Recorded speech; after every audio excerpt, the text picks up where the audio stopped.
Hello youth, I hope you guys are doing well. I hope this video finds you guys well this week.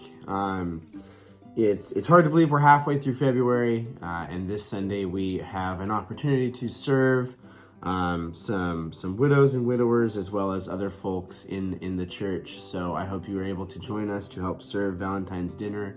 It's going to be fun, but it's a good way to practice the love that we say that we have from Jesus. So I hope you guys are able to make it out and help out with that. I'm going to jump right in this week. We're in Proverbs chapter 6, and we're going to be starting in verse 25. It says, "Do not desire her beauty in your heart, and do not let her capture you with her eyelashes, for the price of a prostitute is only a loaf of bread, but a married woman hunts down a precious life. Can a man carry fire next to his chest and his clothes not be burned? Or can he walk on a bed of coals and his feet not be scorched? So is he who goes into his neighbor's wife. None who touches her will go unpunished. People do not despise a thief if he steals, to satisfy his appetite when he is hungry. But if he is caught, he will pay sevenfold. He will give all the goods of his house. He who commits adultery lacks sense, and he who does it destroys himself. He will get wounds and dishonor, and his disgrace will not be wiped away. For jealousy makes a man furious, and he will not spare when he takes revenge. He will accept no compensation. He will refuse, though you may multiply gifts." So the first thing I want to note is that in the book of Proverbs, often when it talks about adultery, it means two things. First, it means adultery, that's sexual or marital infidelity. But often when it speaks about adultery and this adulterous woman and this character of the prostitute, it can often also be referring to just any sin in general. And if it helps us to draw some conclusions from the wisdom literature, it can help us to think of it as any sin in general, because the idea of the adulterous woman stands in contrast to Lady Wisdom, which is the godly wisdom in Proverbs. So and in this they are given some warnings, and what comes prior to it is a reminder to keep our focus on the commandments of God and the Father's instruction. And the goal here is to avoid the things that the teacher has laid out. And so the first is they give this warning that the feelings of sin are fleeting, that they're not going to last, and that they are cheap. And this idea of the prostitute,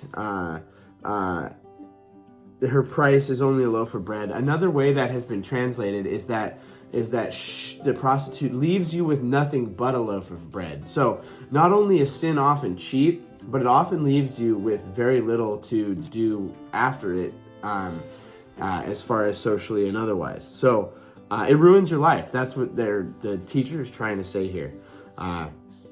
He says the person who seeks out adultery or sin is like a person who plays with fire and expects not to get burned. Like he poses these two hypothetical questions, like, can you carry a fire right next to your shirt and expect that not to burn your shirt? He's like, no, you're going to get burned.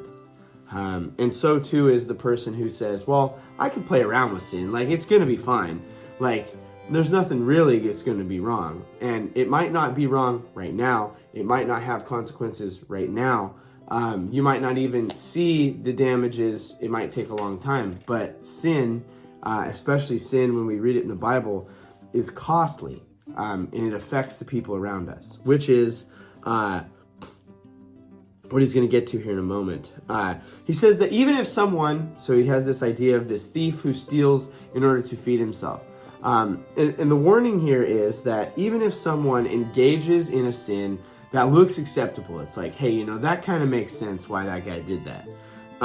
He says that the consequences of the sin, that person is still going to be expected to pay the consequences. And often the results of the sin put you in a worse spot than you started in. And so that's like, it's not even worth it. There's a better way.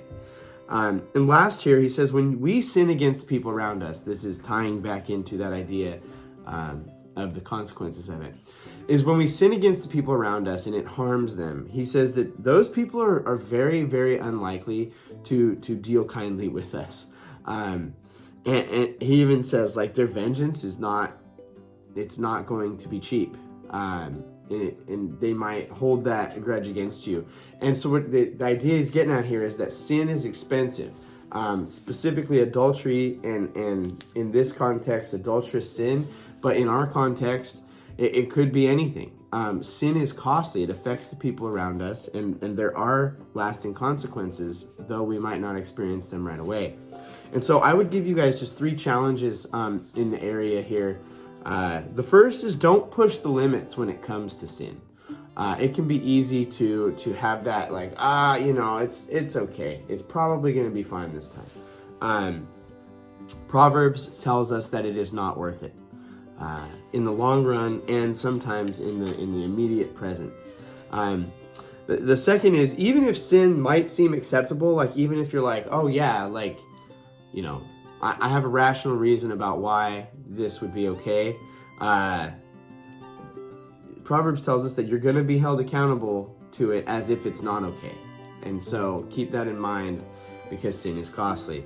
And third, when we harm the people around us with sin, we make relationships and life very difficult for us and that person. And that is kind of that idea of a transgression. We've transgressed against another person. And so as you interact with your world, I would encourage you to think about that. Sometimes reflecting on the cost of that sin, it helps keep us in check, as well as it highlights just the goodness of our Savior and just how great of a thing the gospel of Jesus Christ is, that he died to rescue us from sin. And so I would leave you guys with that. I hope you have an excellent Thursday. Sorry this is a day late. And I hope to see you guys Sunday for the Valentine's dinner. Love y'all. We'll see you soon.